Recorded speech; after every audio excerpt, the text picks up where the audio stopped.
22শে August ছিল আমার শ্বশুরমশাইয়ের মৃত্যুবার্ষিকী, তাই বাড়িতে একটু ছোট করে আয়োজন করা হয়েছিল।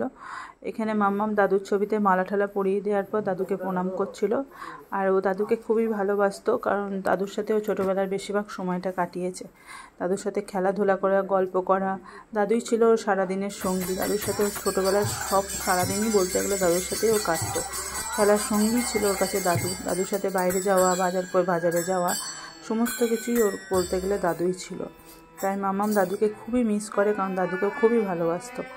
এখানে বাড়িতে হরিনাম দেওয়া হয়েছিল, তারা হরিনাম করছিল। আর বাবা আমাদের ছেড়ে চলে গেছে, 2 বছর হয়ে গেল। বাবা চলে গেছে, না ফেরার দেশে চলে গেছে, সেখান থেকে তো আর ফিরে আসবে না মানুষটা। তাই তার স্মৃতির উদ্দেশ্যে বাড়িতে একটু ছোটো করে অনুষ্ঠান করা হয়েছিল, হরিনাম দেওয়া হয়েছিল।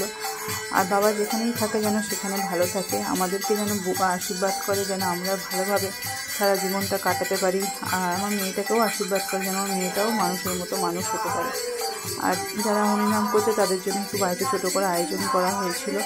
কাউকে সেরকম বলা হয়নি, বাড়িতে ছোটো করেই করা হয়েছিল, কারণ এটা তো আনন্দ উৎসব নয়, এটা একটা শোকের দিন। মানুষটা চলে গেছিলো, এই দিনটা এলে আমাদের কাছে খুবই একটা দুঃখের দিন।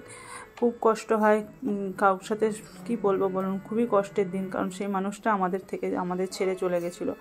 সেই মানুষটাকে তো আর ডাকলেও সেই মানুষটা আর ফিরে আসবে না। তাই ছোটো করে বাড়িতে একটু অনুষ্ঠান করা হয়েছিল। এখানে রান্নাবান্নার আয়োজন করা হয়েছিল, যারা এসেছিলো তাদের জন্য। আর তারা সব খাওয়া দাওয়া করে মিটে গেছিলো, তারা সব চলে গেছিলো। আর ওয়েদারটা খারাপ ছিল, সেই জন্য তাড়াতাড়ি করেই সব কিছু করা হয়েছিল। ওখানে মামাম দাদুর ছবিটাকে আগলে ধরে আছে, আর তারপরে ছবিটা তুলে দেওয়ার পর আমরা খাওয়া দাওয়া করলাম। খাওয়া দাওয়া করে সব অনুষ্ঠান মিটে যাওয়ার পর সব কিছু গুছিয়ে